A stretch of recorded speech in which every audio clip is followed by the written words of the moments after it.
Playhouse in the morning, 194. I'm Zero Emiot Ill today. A second date update in about 10-ish minutes. Before that, though, if you ever have been, maybe you currently are, but if you've ever been a server, who is the most memorable customer you've ever had, or the most peculiar, most memorable experience you've ever had with a customer?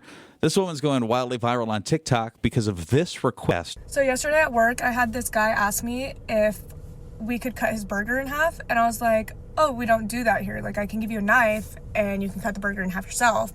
And he was like, no, I need you to cut my burger. And I was like, I can give you a knife and you can just real quick cut it right in half. Takes 2 seconds. You got it, you can do it. Nope, I need you to cut my burger. I can't. You need to cut my burger for me. And I was like, I mean, if I'm here, if you really need me to cut your burger, I guess I can cut it for you. And he's like, I'll give you extra if you cut it for me. And I was like, okay. I wasn't really understanding why he couldn't cut his own burger, but I was like, whatever, I'm tired of this conversation. I'll just cut it for you. And I'm like, sir, hey, I just want to let you know, we're doing a shift change. So, I might not be here and I might be at the bar. Don't worry, I'll find you. You're cutting my burger. Okay. So I ended up still being there because I was working in the kitchen. We have this little window where you pick up food. But anyways, I was working in the kitchen still. And so I was still there and his food comes up. He's like, is that my burger? And I was like, yeah, that is your burger. He goes, are you going to cut it? Sure, sir. So I literally put on gloves, took the knife, cut the burger. 1 second. And then he goes, see, was that so hard? Bless your heart. He gave me $3. Bless your freaking heart, you freaking loser. As far as server stories go, while that's pretty good, I just feel like there's someone in the Playhouse family that can maybe compete with it. So 2-3 if you get a really good server story that's memorable, kind of like this guy, the burger and half guy. Turn it up loud. Let's go. Let's get after it, Fargo Moorhead. We'll get through this morning together. You're with Zero and Amy in the Y94 Playhouse. Do you have a story from when you were a server that just really sticks with you? Working at the truck stop in Fargo, and this guy came into the trucker section where I always work.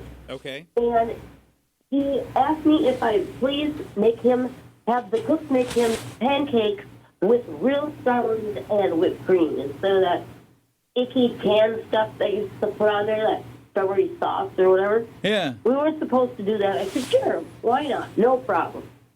So by the time he came out of the shower, his pancakes came up. I cut up some real strawberries, microwaved them a little bit, put some whipped cream on the top, and brought him out. And he was so happy about that. Later on the afternoon, he came back in, same thing, made to him his pancakes. He was very happy. He said, what is your name anyway? Well, when you're working at a truck stop, you really don't want them to know your name.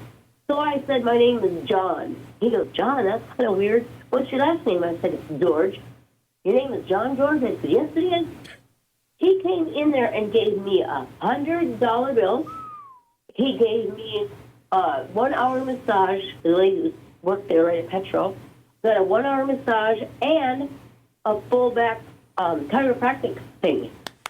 Wow. Just because I made him his pancakes the way he wanted them. This was a certificate. He didn't give the physical massage.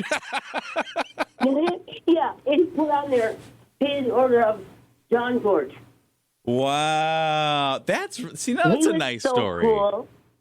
And you know what else? Huh. I miss you, but I thought that girl was kind of petty. Who cares? Cut up the burger. Big deal.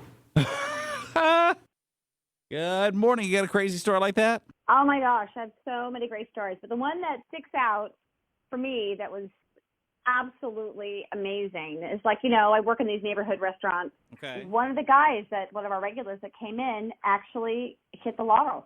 He won the lottery. He won a lot of money. Mm-hmm. And he ended up coming back into the restaurant and giving me basically the biggest tip I have ever received in my life. And he said because he came in the restaurant that day and I waited on him, that I was kind of like his good luck charm for winning. And listen, that's so wild that he thought to even come back in there. That's really awesome. Unbelievable. And I was so taken aback. I mean, I gave him a huge hug, and I was we were all so happy for him that he won anyhow, but for him to come back and just give me that because he was so generous anyhow, but this was over the top generous. it was really, it made my day. It made my week. It actually made my year. Well, and did you remind him that he was listening to Y94 on his way to the restaurant? So he can stop by anytime.